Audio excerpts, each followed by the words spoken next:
Hello, friends. It is no coincidence that I chose a video with animals as a video sequence. This is indirectly reflected in the topic of our conversation today. Because people can behave even worse than some animals. The topic was inspired by haters on the internet, their comments under various videos.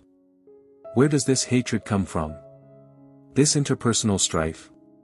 Why do some groups of people despise others? Some hate homosexuals, others, men or women, others, can't stand obese people, others, hate all the rich, others, all representatives of a certain nationality. Therefore, I decided to explain where the origins of such a reaction come from. After all, such comments can be written by very educated and seemingly cultured people. You never know what beliefs a person has. I think you have encountered in life, perhaps more than once, phenomena of xenophobia in various spheres of life. Even in kindergarten or school, you may have been teased, someone was a red-haired child, obese or with protruding ears, wore glasses. Children show their cruelty, but adults are not far behind them, only the forms of this cruelty and xenophobia change. Moreover, this, unfortunately, is not only a cultural phenomenon, but also a biological one, because this is how the animal consciousness of our distant ancestors, primitive society, was arranged. Those who are not like us were automatically recorded as enemies. However, this hostility is strengthened or weakened, of course, by social institutions and phenomena, upbringing and the environment in which a person develops. Why do we think in terms of, they are all like that? How to overcome the inner xenophobe in yourself? I will try to reveal these mechanisms today in this video.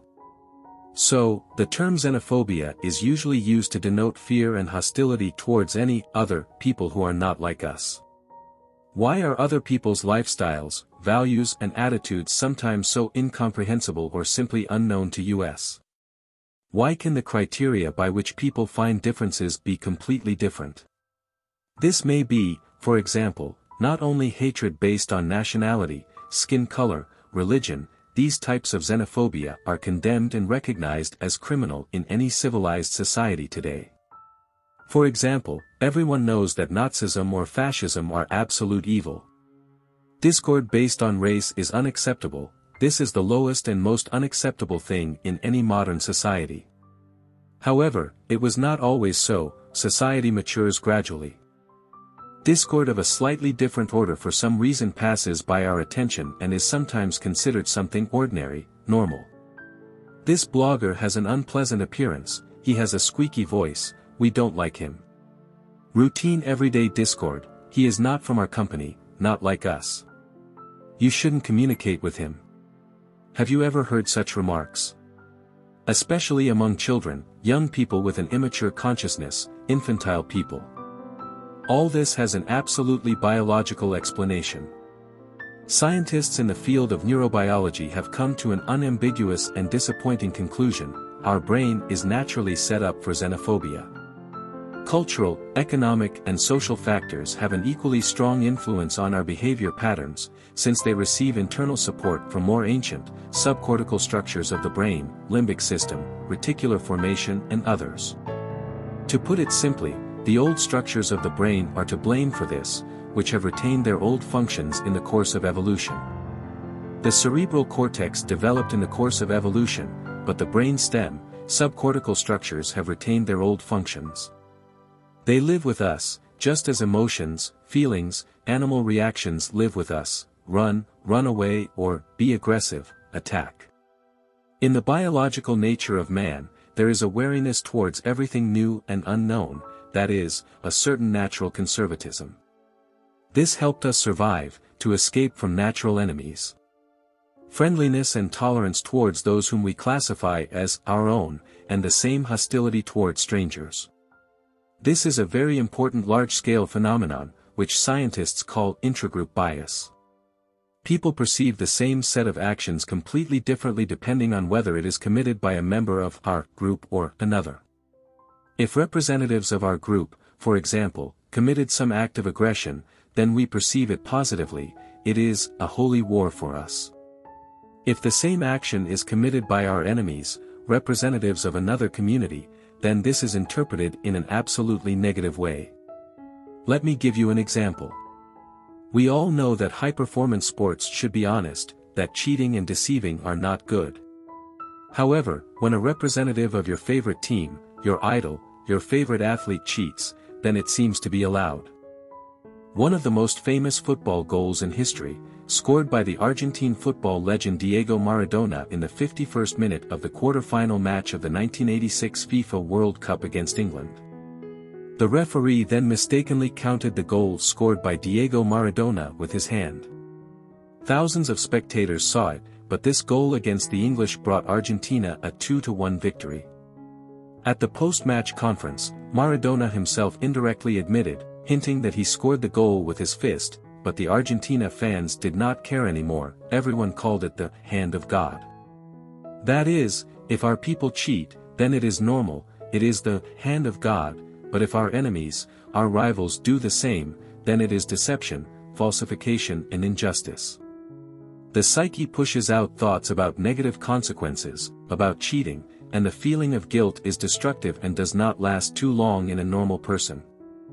For example, in one of the scientific studies in 2013, participants were randomly divided into two teams and watched videos in which representatives of their team and the rival team performed certain actions. The task of the viewers was to evaluate the dexterity and speed of the athlete's hands. On average, the actions of their team were assessed as faster than those of the opposing team. Although objectively the speed of the teams was approximately the same, such were the conditions of the experiment. Then the scientists conducted an additional study using magnetic resonance imaging, MRI, of the brain. Participants who indicated a strong difference in speed between the two groups demonstrated increased activity in the inferior parietal lobe, the area of the brain that coordinates perception and action. This means that intragroup bias arises at a very early stage of perception, even before making a conscious decision on how to act. Before you have time to think, you have already made a decision in favor of your group, your fellow men. This behavior is explained by the fact that tens of thousands of years ago, when our brain evolved, there were no prerequisites for people to create such a civilized society in which hostility towards those who are different could threaten the existence of humanity. Therefore, the hardness and inflexibility of our psyche can be called rigidity mechanisms, a defense mechanism. Most often, they relate to the so-called cognitive distortions, which psychologist Daniel Kahneman discussed in his famous book, Thinking, Fast and Slow. One of the most common of these distortions is a stereotype. A stereotype is a simplified, stable judgment about a group, built on the formula, they are all, then the name of a group is pronounced, like this. And then comes a characteristic, an epithet. For example, all women are stupid, or women are bad drivers, or all obese people are necessarily sick and live a short life. Stereotypes are built on the tendency of our psyche to save resources through categorization. We do not need to remember a lot of disparate information if we can decompose the world into clusters and operate with the attributes of clusters rather than individual objects. Stereotypes are not always based on personal experience. Quite often, we have a formed stereotype about a group of people with whom we have had no personal experience of interaction. Many people, for example, have not been to Africa themselves, but they believe that it will definitely be very poor there and that people are almost all lazy and do not want to work. This is an erroneous stereotype.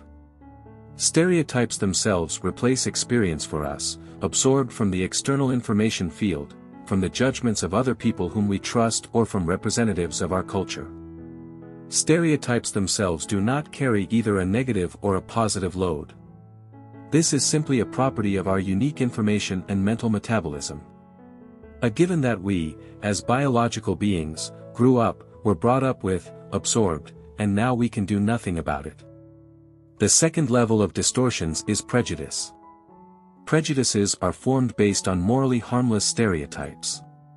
These are already negatively colored judgments about a person, which are given based on his belonging to a certain group. Prejudice is a deliberate condemnation, the first step towards discrimination. It instills a prejudice against a person solely based on his identification with a certain group. For example, prejudices about sexual orientation, gender prejudices, so-called sexism, or age prejudices, so-called ageism, can be distinguished. Based on prejudice, the psyche forms an attitude, an unconscious readiness for certain judgments and actions. Such an attitude can manifest itself in the form of discriminatory actions. For example, today many experts note that the COVID-19 pandemic has led to an increase in intolerance, which is expressed in the growth of xenophobic statements on social networks. Almost every person has a negative experience of interaction with at least one representative of any category of others, so he internally agrees with some prejudices. This psychological phenomenon is known as confirmation bias.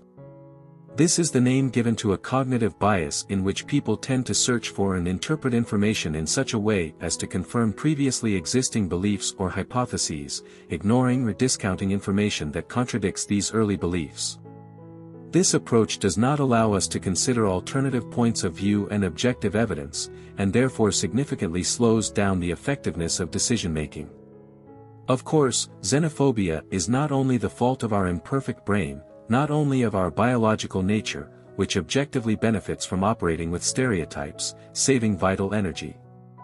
Reflection and the search for truth are very energetically disadvantageous behavior for a person. As well as scientific knowledge, therefore not everyone strives to become a scientist. A scientific worldview requires much more resources from a person, labor, energy than, for example, a religious worldview. This is why only a small group of people, especially inquisitive, stand out, usually become scientists. The basic natural feature of the brain is brought to the stage of attitudes by cultural and social institutions, with which, unlike the biology of the nervous system, we are able to interact on an equal footing. A complex of external social factors lies on the soil of cognitive distortions, instability, personal stress and emotional situations. Each society and its individual parts strive to preserve their original culture. The subjective feeling that there is some kind of threat to the preservation of traditions and values increases during periods of turbulence and crises, economic, political or social. A natural desire, reinforced by psychological attitudes, comes down to the desire to protect oneself and some aspects of one's controlled identity, answers to the deep questions, who am I, or who am I, from contact with otherness, alienness. This occurs due to the fear that any contact will lead to the erosion and change of our identity. However, in reality, the opposite is true, we only become aware of who we are and what we are like when we come into contact with others, who are not like us, when we have the opportunity to compare and contrast. In other words, intercultural contact strengthens our identity, rather than destroys it. In times of destabilization, historical memory often comes to the fore as a way to protect and reinforce instability. Historical conflicts between nations or ethnic groups resurface in people's memories, are actively discussed, become more acute, and can contribute to the return of old prejudices. The illusion of security provided by the attitude, they are different, and I am normal, does not pass without a trace. Using labels, stereotypes, and patterns, we are forced to block our critical and creative thinking. We sacrifice our own effectiveness and success in order to stifle internal conflict. As a result, we save energy, but our psyche becomes more rigid, and therefore less adaptive in a rapidly changing world full of diversity. On a larger scale, any xenophobia leads to an escalation of conflicts. How can you correct your way of thinking if you notice this intolerance towards entire groups of people in yourself? What do psychologists recommend to those people who write such comments, spew hatred, insults and hate? Refusal to take any action under the imaginary threat of failure can lead to learned helplessness. To change the strategy, it is necessary to determine the area that we personally can influence regularly, daily. This can be a very small area of responsibility. At a minimum, these are our own thoughts and actions, the area of responsibility of any mentally healthy person. For example, do not remain silent when another person is insulted in front of you. It does not matter whether it is deserved or not, it is unacceptable to show aggression and insult other people. Help, if possible. Learn more about a foreign culture in order to be as objective as possible. No need to make super efforts, only what will be safe for you and will not cost you too much. As with manipulation, it is important to identify and name the stress factor.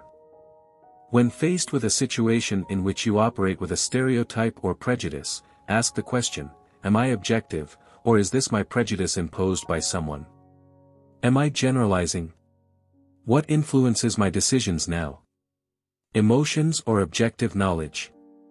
Before writing phrases on the internet such as, all doctors are murderers, all women are stupid, or all migrants are criminals, think. What are you guided by?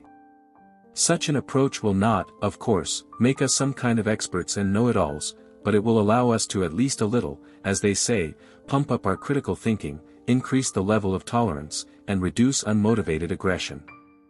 This is what, unfortunately, many of us lack so much. Thank you for listening to my thoughts. I hope that these thoughts were not new to the vast majority of viewers of this channel. I hope I didn't have to remind you of all this and repeat it to you once again. Here on this channel, there are initially many educated, cultured people interested in science, responsible, kind. Xenophobia is alien to such people. Subscribe, there will be many interesting and useful videos here, including on philosophical topics, topics in the psychology of human behavior. There are also many videos on important life topics. I hope the viewers of this channel understand the importance of fighting xenophobia and interpersonal strife. This information was not new to them. In any case, you admired the beautiful representatives of the fauna, different animals. However, for many, understanding the importance of critical thinking as a vaccination against xenophobia, unfortunately, remains unclear. Thank you for your attention. All the best to you. Moreover, see you soon.